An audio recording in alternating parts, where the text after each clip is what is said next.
Misinterpreting the Monkey's Paw, go. For our September show, I wrote a play about the 5 bracelets that I wore on my right wrist for the past several years. The first bracelet broke on June 1st of this year, the same day that Black Lives Matter protesters were gassed in Lafayette Park in Washington, D.C. The second bracelet broke on the morning of September 18th. Ruth Bader Ginsburg died that evening. I called them the reverse monkey's paw. With each dead bracelet brought another horrible event in America. 3 bracelets remained, 2 beaded ones and a bigger, robust leather one. I joked in that video that if any of them broke on November 3rd, that I would be hiding in a bunker somewhere. While I can generally manage my obsessive-compulsive disorder, it gets very challenging in stressful times.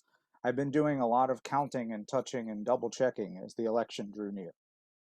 Like many, I was sleeping horribly the week of November 3rd, and by Friday evening I was mentally exhausted, and I fell asleep around 9 p.m.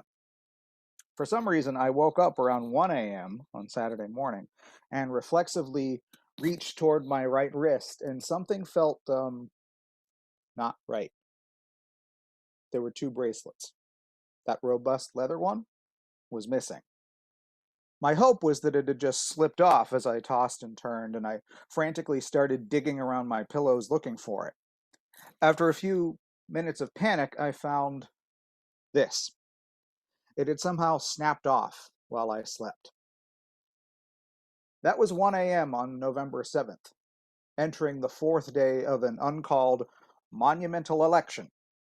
I didn't sleep the rest of the night, and I spent a good chunk of my time researching how best to repair the broken leather on the internet so I could run out to buy glue or something when the stores opened later that morning. Anything to stave off that third finger flexing on the monkey's paw.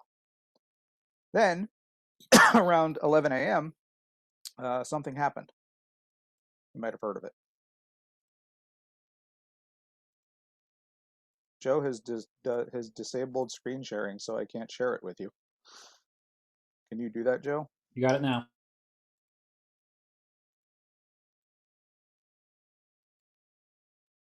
In Savannah Guthrie in New York, the moment the entire country has been waiting for after a very close race.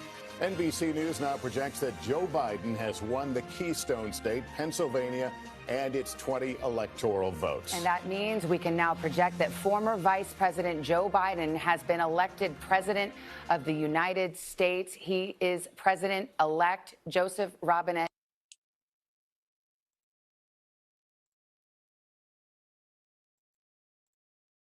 So what have I learned? First and foremost, I think maybe I misinterpreted the signs.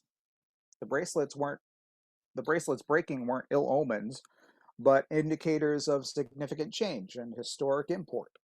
Second, it's really not a stretch on any given day in this stupid year for something momentous to occur. And third, I'm going to go find a few new bracelets and retire these remaining 2 fragile heirlooms as soon as I can, because clearly their continued existence and our continued existence are inextricably intertwined like so many wooden beads on a tired and weakening elastic band. Curtain.